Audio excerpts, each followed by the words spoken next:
सर्वप्रथम सर्वांना श्री स्वामी समर्थ. स्वामी महाराजांच्या कृपेने तुमच्या सर्व चांगल्या इच्छा पूर्ण होत ही स्वामींचरणी प्रार्थना करते आणि आजच्या व्हिडिओला सुरुवात करते. उद्या 29 मार्च 2026 रविवार दिवशी कामदा एकादशी आलेली आहे. बघा, नवीन वर्षाची पहिली एकादशी म्हणजे कामदा एकादशी. चैत्र शुक्ल एकादशी म्हणजेच कामदा एकादशी. अतिशय शुभ दिवस आहे.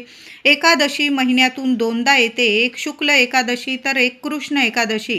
काही लोक वर्षातून 2 एकादशीला उपवास करतात, एक आषाढी एकादशीला आणि दुसरा कार्तिकी एकादशीला. काही जण तर दर 15 दिवसाला एकादशीला उपवास व्रत करतात. ज्यांची तब्येत अतिशय चांगली आहे अशांनी ठीक आहे, जरूर उपवास करा. पण आधी तुम्ही उपवास केलेला आहे दर 15 दिवसाच्या एकादशीला आणि आता नसेल तुम्हाला जमत तर मग तब्येत सांभाळून आपण उपवास मर्जीनुसार करायचा आहे. आपल्या विठू माऊलीला मनाने पूजायचं आहे. त्रास घेऊन अजिबात पूजू नका. आपल्या लेकरांना त्रास झालेला आपल्या विठू माऊलीला, रुक्मिणी मातेला आवडत नाही. तर ज्यांना उपवास जमतो ना त्यांनी आवर्जून उपवास करा. आता ज्यांचे गोळ्या औषधं चालू आहे, काही वेळा लहान लेकरं असतात पाठीमागे, नाही जमत तर मग कामाच्या व्यापात वगैरे नाही जमत तुम्हाला उपवास, तर तुम्ही फक्त सेवा केली ना तरीही चालेल. एकादशीला रविवार आलेला आहे. सूर्योदयाच्या आधी उठायचं आहे आणि स्नान करताना आंघोळीच्या पाण्यात किमान एक तुळशीचं पान टाकायचं आहे आणि चिमूटभर हळद टाका. ओम नमो भगवते वासुदेवाय नमः मंत्र जपायचा आहे. आणि आंघोळीचा उपाय अगदी लहान मुलांपासून मोठ्या व्यक्तींपर्यंत तुम्ही करू शकता. कामदा एकादशी रविवारी आलेली आहे, तर आदल्या दिवशी तुळस तोडून ठेवा किंवा फुलवाल्या दादांकडून तुम्ही विकत आणली तरीही चालेल. चुकून सुद्धा वर्षाच्या पहिल्या एकादशीला दारातली अंगणातली तुळस तोडू नका. आधीच तोडून ठेवा, तयारी आधीच करून ठेवा, कारण एकादशीला आपल्याला बाळकृष्णाच्या मूर्तीला, विठू माऊलीला, रुक्मिणी मातेला तुळस तर अर्पण करायचीच आहे. एकादशी तुळशीशिवाय पूर्ण होऊ शकत नाही, म्हणजे आपली सेवा पूर्ण होऊ शकत नाही. तर आधीच तुळशीची व्यवस्था करून ठेवायची आहे. आणि आंघोळीनंतर सूर्यनारायणाला अर्घ द्यायचा आहे. छान असं तांब्याभर पाणी घ्यायचं आहे, त्यात एखादं फूल टाकायचं आहे, चिमूटभर हळदी कुंकू टाका, 4 अक्षतांचे दाणे टाका आणि सूर्यनारायणाला अर्घ द्यायचा आहे. एखादी कुंडी खाली ठेवून घेतली झाडाची, म्हणजे आपोआप ते पाणी त्या कुंडीत पडेल आणि आपण जे सूर्याला अर्घ देतो ते पाणी ओलांडणं वगैरे सुद्धा या गोष्टी होणार नाही. तर आवर्जून सूर्यनारायणाला अर्घ द्या, नमस्कार करा, मनातली इच्छा बोला आणि मग आपल्याला देवघरातील देवांना छान असं पंचामृताने, दुधाने अभिषेक करायचा आहे. देवघरात विठू माऊली, रुक्मिणी मातेची मूर्ती असेलच किंवा बाळकृष्णाची तर मूर्ती प्रत्येकाच्या देवघरात असतेच. असं कुठलं घर नाही, देवघर नाही ज्यात बाळकृष्णाची मूर्ती नाही. तर आवर्जून दुधाने, पंचामृताने अभिषेक करायचा आहे आणि नंतर देवांना, मूर्तीला पिवळा आसन असेल, कपडा असेल तुमच्याकडं, पिवळा कपडा अंथरून घ्या. नसेल लाल रंगाचा अंथरा, त्यावर थोडीशी तांदळाची रास करायची आहे. अख्खे तांदूळ घ्यायचे आहे रास करायला. त्यावर विठू माऊली, रुक्मिणी मातेची मूर्ती स्थापन करायची आहे, बाळकृष्णाची मूर्ती स्थापन करायची आहे. एकादशीला आपण भात खात नाही, पण आपण खिरीचा नैवेद्य दाखवू शकतो देवांना. त्याचबरोबर तांदळाच्या राशीवर देवांची मूर्ती स्थापू शकतो. बघा, कामदा एकादशीचे व्रत केल्याने माणसाची सर्व पापे हरण होतात, सर्व पापातून मुक्तता मिळते आणि या जगात, या संसारात आपल्याला सर्व सुखांची प्राप्ती होते.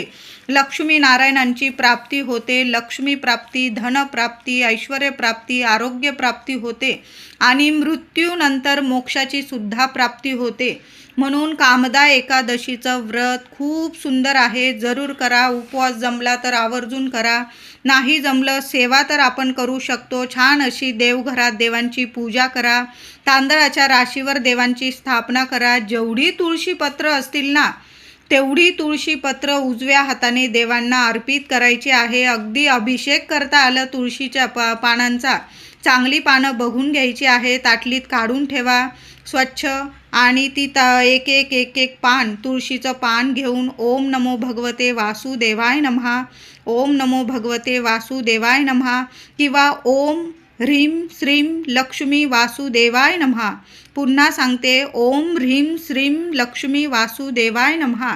म्हणजे साक्षात लक्ष्मी नारायणांचा एकत्रित आपण मंत्र जपत जपत आपण देवांना तुळशीपत्र अर्पण करायचं आहे. सुंदर सेवा आहे. एक जरी तुळशीपत्र असेल ना तर कामदा एकादशीला रविवारी आवर्जून अर्पण करा. उजव्या हातात ते तुळशीपत्र घ्या, किमान 21 वेळा मंत्र जपा आणि देवांना तुळस अर्पण करायची आहे. देवांना या दिवशी लाल पिवळी फुले अर्पण करायची आहे. तुळशी पत्र अर्पण करायचं आहे. एकादशीला किंवा दुसऱ्या दिवशी अन्नदान करायचं आहे. बघा, एखाद्या गरीबाला खाऊ घालून तृप्त करता आलं तुम्हाला तर जरूर करा. रविवार आलेला आहे, मंदिरात जाता आलं तुम्हाला, एखादा गरीब व्यक्ती दिसला तर त्याला खायला प्यायला द्यायचं आहे. अन्नदान सर्वात श्रेष्ठ दान आहे. पैसे दान करण्यापेक्षा एखाद्याला पोट भरेल एवढं अन्नदान करा. आता बघा, उन्हाळा सुरू आहे, तुम्ही पाण्याचं दान करू शकता. चप्पल, छत्री असं दान तुम्हाला जसं जमेल ना. तुमची 7 जन्मांची गरिबी निघून जाईल. देव कुठल्या ना कुठल्या मार्गाने धन दौलत देतच राहील तुम्हाला.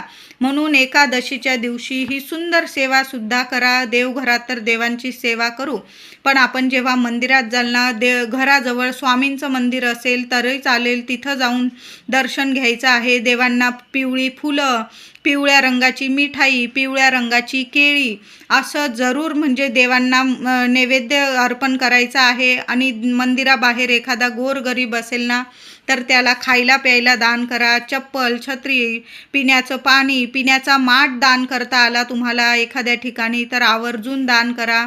सुंदर दान आहे आणि इतकं भरभरून आपल्याला फळ मिळेल की तुम्हीच म्हणाल की खरंच या एकादशीचं भरभरून आपल्याला फळ मिळालेलं आहे. प्रत्येक क्षणी आपल्या मुखात या दिवशी विठू माऊली रुक्मिणी मातेचं नामस्मरण करा. आपल्या बाळकृष्णाचं नामस्मरण करायचं आहे. कामदा एकादशीला मनापासून आपल्या विठू माऊली रुक्मिणी मातेकडं आपल्या बाळकृष्णाच्या मूर्तीजवळ जेव्हा तुम्ही पूजा करून बसाल शांततेत, मनातील जी काही कामना मनोकामना असेल ना, मनापासून देवांना सांगा, मनापासून देवांजवळ बोला. प्रत्येक शब्द विठू माऊली झेलून घेतील, पूर्ण करतील आपला शब्द. तुम्ही जर संतान प्राप्तीसाठी खूपच प्रयत्न करत असाल, लक्ष्मी प्राप्तीसाठी प्रयत्न करत असाल तर कामदा एकादशीला विठू माऊलीला साकडं घाला. पुढच्या कामदा एकादशीपर्यंत तुमचं घर गोकुळ झालेलं असेल. बघा, तुमचा प्रत्येक शब्द कामदा एकादशीला भगवान श्री हरी विष्णू जरूर झेलून घेतील आणि तुमची सर्व मनोकामना. कामदा एकादशी कशाला म्हणतात तर मनोकामनापूर्तीसाठी जी व्यक्ती साकडं घालते देवांना त्याच एकादशीला कामदा एकादशी म्हणून आपण ओळखत असतो. तर कामदा एकादशीला जे मागणं आहे ना तुमच्याकडं मनापासून, हृदयापासून, पण कुणाच विषयी मनात द्वेष नको, कुणाचं हे व्हायला हवं, वाईट व्हायला हवं, अशा हेतूने जर आपण देवांकडं मागत आहोत ना तर आपली कामना पूर्ण होणार नाही. कुणाच विषयी मनात द्वेष ठेवू नका. कुणी कितीही मोठा शत्रू तुम्हाला त्रास देऊ द्या, फक्त त्याच्याविषयी सुद्धा देवांकडे चांगलं बोला. बघा, तुमची मनोकामना पूर्ती झालीच म्हणून समजा. बघा, कुणी कितीही वाईट वागू द्या, आपल्या देवाला सगळं कळत असतं. कर्माचा हिशोब इथंच द्यावा लागतो. आज तुम्हाला रडवत असेल, उद्या तो रडवणार आहे. तो जे टोमणे मारतोय एक दिवस ते टोमणे त्यालाच लागणार आहे. म्हणून तुम्ही कोणाच विषयी काही बोलू नका. खऱ्या मनाने विठू माऊलीकडं साकडं घालायचं आहे. बघा, लवकरात लवकर तुमची कामना जरूर पूर्ण होणार आहे. म्हणून मनापासून, हृदयापासून रविवारी कामदा एकादशीला जरूर आवर्जून तुमची इच्छा विठू माऊलीला, बाळकृष्णांना, आपल्या भगवान श्री हरी विष्णू माता लक्ष्मीला जरूर बोलायचं आहे.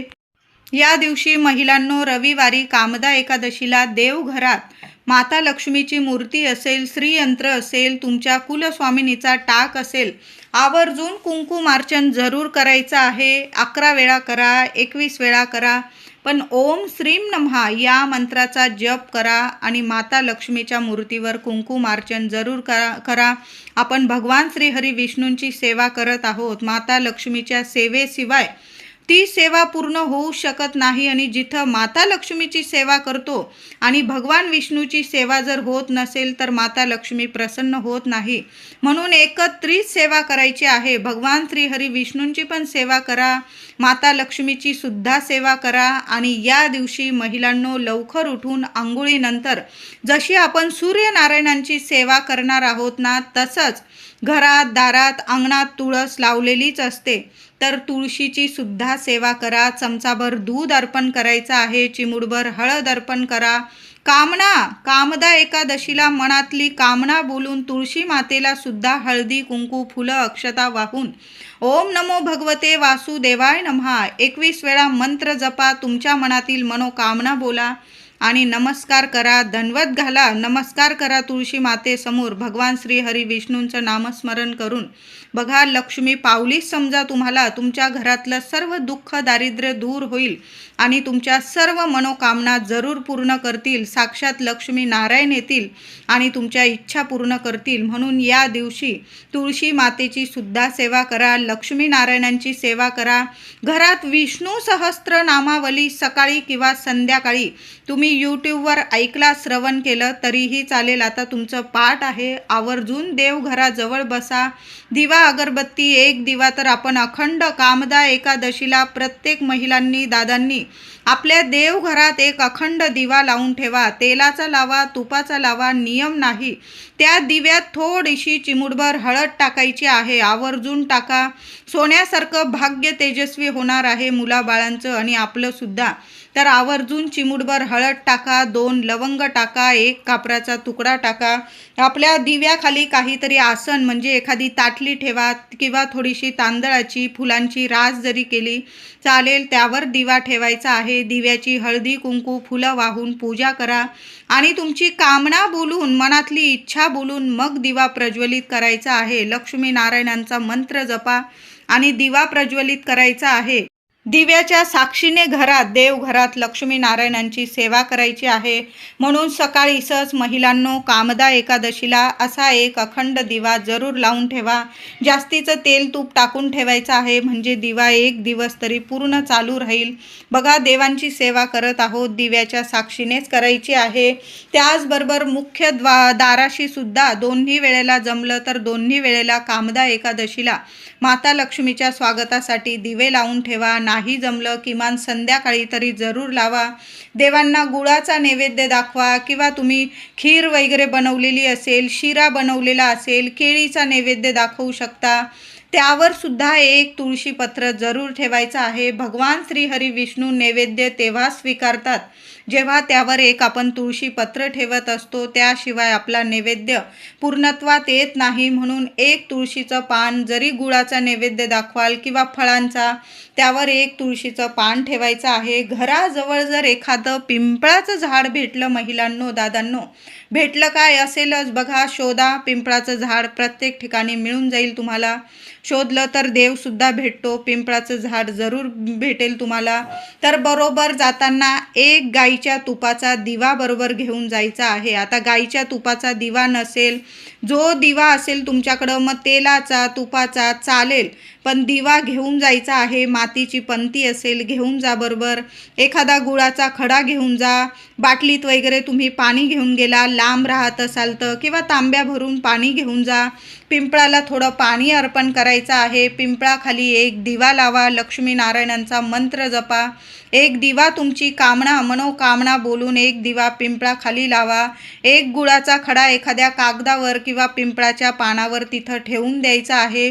जसे जसे पिंपळाखालचे किडे मुंगळे तुमचा तो गुळाचा खडा खाईल, तसं तसं तुमच्या आयुष्यातील जे संकट असतील, अडीअडचणी असतील, लक्ष्मी नारायणांच्या कृपेने सर्व अडचणींचा नाश होईल आणि तुम्हाला सर्व सुखांची प्राप्ती होईल. तुम्हाला प्रत्येक कामात यश मिळायला लागेल. बघा, काही पितृदोष असतील ते सुद्धा संपून जातील.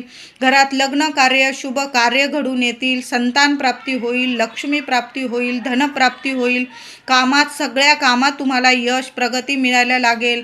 मग मुलांना शिक्षण असेल, नोकरी असेल, प्रत्येक कामात यश मिळेल. पगार, प्रमोशन, जी इच्छा असेल ना, मनोकामना असेल ना, कामदा एकादशीला पिंपळाची सेवा आवर्जून करा. पिंपळाला स्पर्श करता आला तर आवर्जून करा.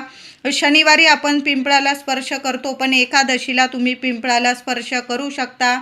21 प्रदक्षिणा घालता आल्या पिंपळाला तर आवर्जून घाला. नाही जमलं किमान 11 तरी प्रदक्षिणा जरूर घालायच्या आहे. घराजवळ जर केळीचं झाड असेल तर केळीच्या झाडाला सुद्धा स्पर्श करा. आवळ्याचं झाड असेल तर आवळ्याच्या झाडाला सुद्धा स्पर्श करा.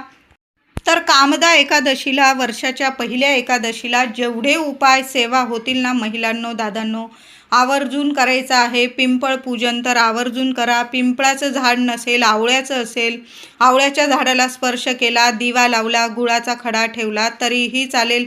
शमीचं झाड असेल, शमीच्या झाडाखाली सुद्धा एक दिवा लावायचा आहे.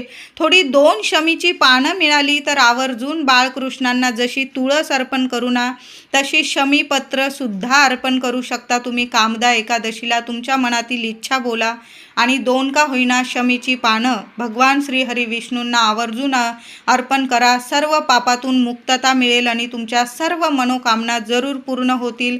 व्हिडिओ आवडला असेल तुम्हाला तर लाईक करा, शेअर करा, चॅनलला नक्की सबस्क्राईब करा.